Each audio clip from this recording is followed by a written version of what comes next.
Good evening, students. Welcome to yet another episode of Being Industry Prepared. Students, today we have with us professionals from Sandu Brothers, which is a very well-known company. And let me introduce yourself, the chief guest for today. She is Mrs. Varsha Sutar. She is the QC manager. Then we have Mr. Deepak Pathak. He is the HR head, and HR officer, Mr. Ankush Atkar. So welcome everybody, and thank you so much for the time. Thank you. So, ma'am, as you are the QC manager, and we have various students who want to gain experience in this field. So, त्यांना बरेचसे प्रश्न असतात मुलांना की QC मध्ये career करण्यासाठी काय technical skills लागतील, तर तुम्ही काय सांगू शकाल त्यांच्यासाठी? ऍक्च्युली आपण जे कॉलेजमध्ये करतो ते डिफरंट असतं आणि जे प्रॅक्टिकल लॅबमध्ये करतो तर ते वेगळं असतं. कारण की इथे आपण फक्त ॲसिड बेस्ड टायट्रेशन्स किंवा इतर असे टायट्रेशन्स करतो, पण प्रॅक्टिकल जिथे ॲक्च्युअल करतो फार्मामध्ये तर ते आहे ॲक्युरसी तिथे पाहिजे. दुसरं जे ॲक्टिव्ह कंपाऊंड्स करतात त्यामध्ये जे काय ॲक्युरसी लिमिट्स दिले असतात फार्माकोपियाप्रमाणे तर ते मेंटेन केले गेले पाहिजे. त्याच्यासाठी त्यांना ॲक्युरसी फार महत्त्वाची आहे. ओके. मग मॅडम, हे ॲक्युरसी तुम्ही म्हणताय तर त्याच्यासाठी लॅब स्किल्स किंवा कुठच्या टाईपचे प्रोजेक्ट्स त्यांनी करावे ज्याच्यामुळे ते स्किल्स डेव्हलप होतील त्यांचे? ऍक्च्युली ते प्रोजेक्ट्स करण्यापेक्षा स्वतःमध्ये जे आतमध्ये जे मुलांमध्ये असतं स्किल की जे त्यांनी अगदी पॉइंट वाईज टायट्रेशन्स केले पाहिजे की अगदी एंड पॉईंट येतो तर तिथेच टायट्रेशन थांबवून आपल्याला काय जो एंड पॉईंट मिळाला त्यानुसार आपण बरोबर केलं आहे की नाही प्रॅक्टिकल हे बघितलं पाहिजे. आणि सपोज जर का तो ॲक्टिव्ह कंपाऊंड जर 90 to 110 लिमिट्स असेल तर ते भरपूर फ्लेक्झिबल लिमिट्स आहेत. बरं. पण त्याच्यामध्ये पण त्याच्यात जी ॲक्युरेसी बाळगली गेली पाहिजे तर ते फक्त डिपेंड त्याच्या एंड पॉईंटवरती असतं, प्रॅक्टिकल स्किलवरती असतं आणि ते स्किल आणि इनिशिएशन जास्ती महत्त्वाचं आहे. बरं, चालेल. सर तुम्ही HR हेड आहात, तर HR मधले असे काही म्हणजे ॲज अन HR तुम्ही काय स्किल्स बघतात फ्रेशर्स मध्ये? जेव्हा फ्रेशर इंटरव्ह्यू होतो त्यावेळेला माहिती असतं की हा फ्रेशर आहे, याला माहिती नाही आहे किंवा जुजबी माहिती आहे हे आम्ही ऑलरेडी आम्हाला माहिती असतं. पण तो समोरचा जो कॅन्डिडेट असतो तो इतका प्रश्न जातो की एखादं उत्तर त्याला नाही आलं तर तो खूप इतका ट्रेमेंडस प्रश्न होतो आणि तो बाकी उत्तर पुढचे उत्तर देऊ शकत नाही किंवा त्याचा कॉन्फिडन्स पण उलट होतो. तर फर्स्ट ऑफ ऑल त्याने कॉन्फिडंट असणं गरजेचं आहे आणि त्याला हे माहिती असणं गरजेचं आहे की मी फ्रेशर हे यांना माहिती आहे आणि हे यांना माहिती आहे की मला काही येत नाही, पण मला जे काय येतं ते त्याने सांगणं गरजेचं, व्यक्त होणं गरजेचं आहे. तो व्यक्त झाला नाही किंवा थांबला तर आम्हाला वाटतं की त्याला काहीच माहिती नाही. तर तसं न करता मोस्टली बऱ्याच वेळा असं होतं की आम्ही एखादा प्रश्न विचारला मॅडमने तर तो उत्तर देत नाही. त्याच्यात येत असतं पण त्याला माहिती उत्तर चुकतं त्याला माहिती आहे, पण त्याला काहीतरी प्रश्न करेक्ट असतात पण तो रॉंग आहे म्हणून तो तोंड उघडत नाही. तर तसं न करता त्यांनी सांगितलं पाहिजे त्याला. त्यामुळे यांना कळतं की हा याला या लेवलपर्यंत माहिती आहे, मग त्याला पुढे आपल्या शब्द कोण पुढे कचरा करतात. ट्रेनिंग द्यायला सोपं पडतं. थोडक्यात एज्युकेशन आणि कॉन्फिडन्स लूज होऊ न देणं हे सगळ्यात महत्त्वाची गोष्ट कॅन्डिडेटमध्ये गरजेची आहे. सो मग ते थांबवण्यासाठी किंवा त्याच्यावर मात मारण्यासाठी तुम्ही काय सुचवा, कसं करावं त्यांनी? जसं तुम्ही आमचं इंटरेक्शन झालं की group discussion among the team व्हायला हवं नेहमी. वेळोवेळी एक्सटर्नल फॅकल्टीज किंवा एक्सटर्नल प्रोफेशनल लोकांना बोलून त्यांच्याकडनं इंटरव्ह्यू म्हणजे आर्टिफिशियल किंवा मॉक इंटरव्ह्यूज घेणं अरेंज केले पाहिजे जेणेकरून त्या कॉन्फिडन्स वाढेल. That is only the way ते स्वतःला इम्प्रूव्ह करू शकतात. आणि त्या पलीकडे इंटरव्ह्यू देताना आपण कसं प्रिपेअर व्हायला पाहिजे हे पण त्यांना जमणं माहिती सांगतं. बऱ्याच वेळा समोरचा कॅन्डिडेट आल्याबरोबर आम्हाला कळतं की तो सुटेबल आहे की नाही, कुठलाही प्रश्न न विचारता त्याची बॉडी लँग्वेज, त्याचा आय कॉन्टॅक्ट या सगळ्या गोष्टी इम्पॅक्ट करतात. इंटरव्ह्यू आय कॉन्टॅक्ट केला पाहिजे, तो टाळतो म्हणजे त्या कॉन्फिडन्स लूज आहे त्याला येत नाही. हे सर्व सरळ गणित असतं. तर ते त्याला माहिती पाहिजे की बाबा आपण आय कॉन्टॅक्ट केला पाहिजे. जरी रॉंग असलं तरी आय कॉन्टॅक्ट त्याने सोडायला नको. आणि अटायर व्यवस्थित हवा.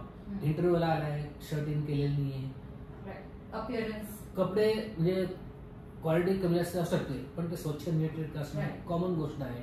व्यवस्थित शेव केलेली किंवा व्यवस्थित केस बनवून भान काढलं वगैरे व्यवस्थित पाहिजे. ह्या सगळ्या मिनिमम गोष्टी त्याने पूर्ण करणं गरजेचं आहे.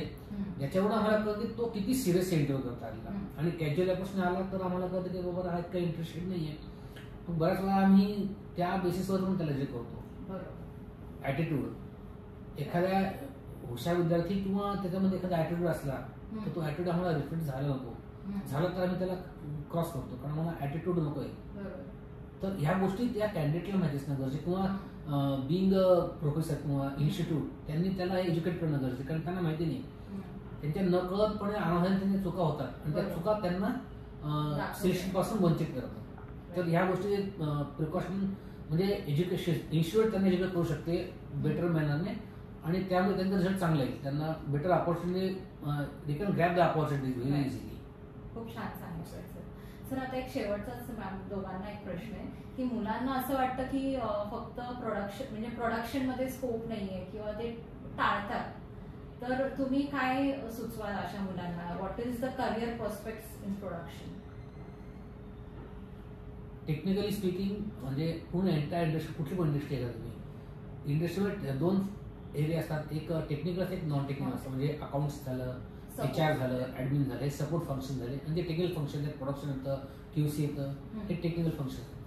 युनिव्हर्सली टेक्निकल फंक्शन्सची व्हॅल्यू ही सपोर्टिव्ह फंक्शन तेव्हाही जास्त आहे. त्यांची ग्रोथ पण रेशो खूप जास्त आहे. त्यामुळे प्रोडक्शन म्हणा किंवा QC म्हणा टेक्निकलचे जर तुम्हाला आहे तर तुमचं ग्रोथ डेफिनेटली आहे आणि त्याला खूप मोठं प्रॉस्पेक्टस आहे. एंड म्हणजे त्याला काही लिमिटच नाही आहे. त्यामुळे त्यांनी असं धरूच नाही प्रोडक्शन मध्ये किंवा QCतच करायचं आहे असं. त्यांनी दोन्हीकडे केलं तरी ते टेक्निकलच आहे आणि त्यामुळे डिपार्टमेंट कसं चालवायचं ते त्यांच्यावर डिपेंड आहे. त्यामुळे त्यांची त्याच्यावर ग्रोथ आहे. कारण एंट्री देणं HRचं काम आहे परंतु जे काही आहे ते त्यांनाच परफॉर्म करायचं आहे. त्यामुळे दोन्ही डिपार्टमेंट योग्यच आहे. मॅडम एक प्रश्न होता. ऍज अ फिमेल तुम्हाला तुमचं जर्नी कशी होती? म्हणजे being from a technical background म्हणजे काहींना वाटतं की शिफ्ट नको, काही मुली करू शकतात आणि करतात पण, तर त्या मुलींना तुम्ही काय ऍडवाइस द्याल? Because you are a QC manager, you have also climb up the ladder. Actually शिफ्टमध्ये करायला हरकत नाही कारण तेवढं सेफ वातावरण आपले HR डिपार्टमेंटवाले ठेवतात फॅक्टरीमध्ये. त्यामुळे इश्यूज काही नाही आहे त्यामध्ये आणि एक्सपोजर भरपूर असतं. त्यामुळे नॉलेज गेन होतं क्वालिटी कंट्रोलमध्ये आणि रेग्युलेटरीमध्ये जे काही एक्सपोर्ट गाईडलाईन्स वगैरे असतात त्या फॉलो करायला येतात, जमतात आणि ते एक्सपोजर एवढं मिळालेलं असतं की खरंच आपण किती शिकावं असं वाटतं आणि ते टाइम कसं निघून जातो हेच कळत नाही. त्यामुळे माझ्या जर्नीमध्ये तर पूर्णपणे असंच गेलेलं आहे. आणि तो न्यूनगंड की महिलांना किंवा मुलींना म्हणजे डिफरंट एरियामध्ये स्कोप नाहीये हे चुकीचं. हे सगळ्यात मोठं उदाहरण तर सुधा मूर्तींनी घालून दिलेलं आहे. ज्या वेळेला टाटा, तुम्हाला सगळ्यांना माहिती आहे पूर्ण भारतामध्ये विख्यात ती घटना किंवा तो प्रसंग की कशा रीतीने त्यांनी टेक्निकल किंवा प्रोडक्शनमध्ये त्यांनी करिअर सुरू केलं. तर स्कोप सगळीकडे फक्त आपण किती प्रोडक्टिव्ह आहोत आणि किती ग्रॅप करतोय आणि किती त्याला सपोर्टिव्ह आहोत हे आणि ऍक्च्युली कसं आहे की कोणतंही डिपार्टमेंट जाणीवपूर्वक असं जास्ती वेळ थांबवून घेत नाही. त्यामुळे जर का आपलं कामच खरंच असेल तर तसं शिफ्टमध्ये थांबवलं जातं किंवा असं जे काही वर्कलोड असेल त्यावर डिपेंड ठरलं जातं. आणि वेगवेगळे कायदे जे बनले पॉश कायदा वूलन प्रोडक्शनसाठी तर त्या कायद्याचं 100% पालन प्रत्येक कंपनी करते. कारण प्रत्येक कंपनीला आपल्या म्हणजे ऑर्गनायझेशनला कुठल्या प्रकारचा अशा घटना किंवा घडू नये किंवा ब्लॅक स्पॉट लागू नये ही काळजी घेत असतात. त्यामुळे त्याचं तंतोतंत पालन केलं जातं. त्यामुळे कुठल्याही मुलीने तो विचार करू नये की मला काही इनसिक्युरिटी फील होतं. ऍक्च्युली मी सांडू ब्रदर्समध्ये 16 वर्षांपासून आहे. त्यामुळे मला काही कसलाच प्रॉब्लेम आले नाही. अगदी आमचे लायसन ऍप्लिकेशन्स होते आधी बाय हँड होते, नंतर मग आमचं ऑनलाईन आलं. तर त्या काळात आम्ही रात्री 9-10 पर्यंत काम केलं. अक्षरशः आमचे जे प्रोडक्शनच्या लोकांना ते पण आम्हाला LP स्टॉक पर्यंत घालवायला यायचे. चला म्हणून असा इश्यू नाही शिफ्टमध्ये करायचंच नाही असं.